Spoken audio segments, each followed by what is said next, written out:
Hi friends, welcome back to our channel Nethyasmagic. അപ്പോൾ ഇന്ന് ഞാൻ വന്നിരിക്കുന്നത് നല്ല സ്പൈസി ആയിട്ടുള്ളൊരു മീൻകറിയുടെ റെസിപ്പി ആയിട്ടാണ്. അപ്പോൾ ഈ മീൻകറിയിൽ നമ്മൾ തേങ്ങയോ തേങ്ങാപ്പാലോ അങ്ങനെ ഒന്നും യൂസ് ചെയ്യാതെയാണ് ചെയ്യുന്നത്. അപ്പോൾ എങ്ങനെയാണ് നല്ല സ്പൈസി ആയിട്ടുള്ള കിട്ടില്ല മീൻകറി ചെയ്യുന്നത് നമുക്ക് നോക്കാം. അപ്പോൾ ഈ മീൻകറി ഞാനിപ്പോൾ പാനിലാണ് ചെയ്യുന്നത്. മൺചട്ടിയിൽ ചെയ്താൽ കുറച്ചുകൂടി സ്വാദ് കൂടും. അതൊക്കെ നിങ്ങളുടെ ഇഷ്ടത്തിനനുസരിച്ചിട്ട് ചെയ്യുക. അപ്പോൾ ഇതിലേക്ക് ഞാൻ 2 ടീസ്പൂൺ എണ്ണ ചേർത്ത് കൊടുത്തിട്ടുണ്ട്. എണ്ണ ഒന്ന് ചൂടാകുമ്പോഴേക്ക് നമുക്കതിലേക്ക് 1 ടീസ്പൂൺ കടുകിട്ട് കൊടുക്കാം. ഇപ്പോൾ കടുക് നന്നായിട്ട് പൊട്ടി വന്നിട്ടുണ്ട്. ഇതിലേക്ക് നമുക്ക് സവാള ചേർത്ത് കൊടുക്കാം. ഞാനിപ്പോൾ ഇവിടെ 2 സവാള ചെറുതായിട്ട് അരിഞ്ഞതാണ് എടുത്തിരിക്കുന്നത്.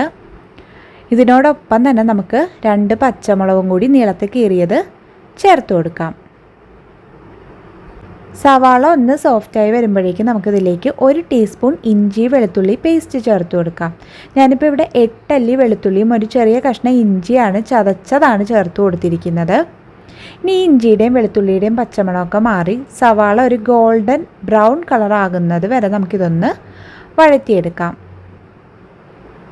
ഇനി നമുക്കിതിന് വേണ്ടുന്ന പൊടികളൊക്കെ ഒന്ന് മിക്സ് ചെയ്തെടുക്കാം. അതിനായിട്ട് ഞാനിവിടെ ഒരു ബൗൾ എടുത്തിട്ടുണ്ട്. അതിലേക്ക് 1.5 സ്പൂൺ മുളക് പൊടി. അപ്പോൾ മുളക് പൊടി നമുക്ക് വേണ്ടുന്ന എരിവിനനുസരിച്ചിട്ട് എടുക്കുക. കാശ്മീരി ചില്ലി ആണെങ്കിൽ കുറച്ച് കൂടുതൽ ചേർക്കുക.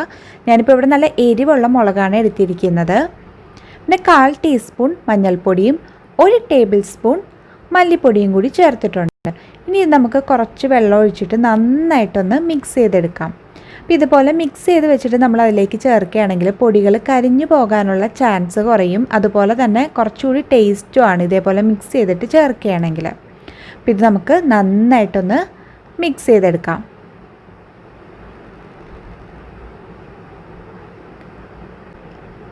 ഇപ്പോൾ സവാളയുടെ കളറൊക്കെ ചേഞ്ചായി വന്നിട്ടുണ്ട്. ഇനി ഇതിലേക്ക് നമുക്ക് തക്കാളിയാണ് ചേർക്കാനുള്ളത്. ഞാനിപ്പോൾ ഇവിടെ ഒരു വലിയ തക്കാളി ചെറുതായിട്ട് അരിഞ്ഞതാണ് ചേർക്കുന്നത്. അപ്പോൾ ചെറിയ തക്കാളിയാണെങ്കിൽ 2 തക്കാളി വരെ നമുക്ക് ചേർത്ത് കൊടുക്കാം. ഇനി തക്കാളി നന്നായിട്ടൊന്ന് കുക്കായി വരട്ടെ. ഇപ്പോൾ തക്കാളി നന്നായിട്ട് കുക്കായി വന്നിട്ടുണ്ട്. ഞാനിത് നന്നായിട്ടൊന്ന് ഉടച്ചെടുത്തിട്ടുണ്ട്. ഇനി ഇതിലേക്ക് നമ്മൾ റെഡിയാക്കി വെച്ചിട്ടുള്ള പൊടികളുടെ പേസ്റ്റ് ചേർത്ത് കൊടുക്കാം.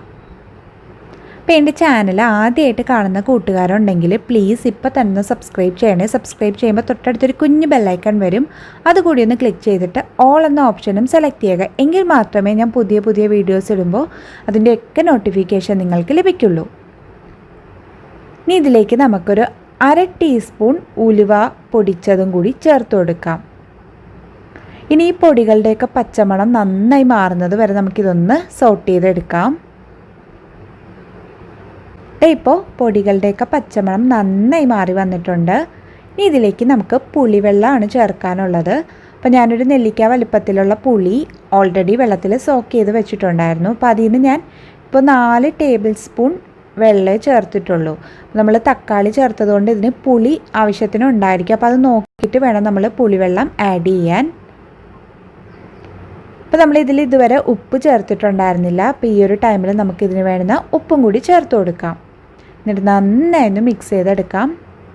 വളരെ എളുപ്പത്തിൽ നമുക്ക് തയ്യാറാക്കാൻ പറ്റിയ മീൻകറിയാണ്. നല്ല സ്പൈസി ആയിട്ടുള്ള മീൻകറിയാണ്.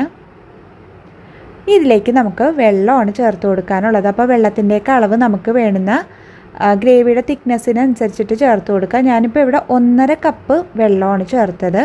അതും ചെറിയ ചൂട് വെള്ളം തന്നെ ചേർത്ത് കൊടുക്കുക. അതാണ് കൂടുതൽ ടേസ്റ്റ് കിട്ടുന്നത്.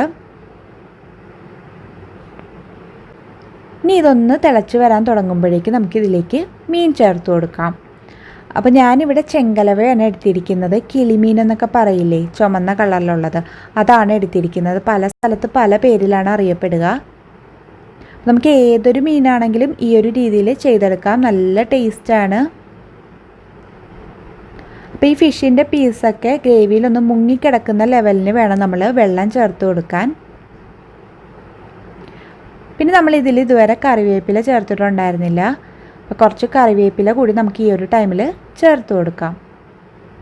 എന്നിട്ടിത് അടച്ച് വെച്ചിട്ട് കുക്ക് ചെയ്തെടുക്കാം.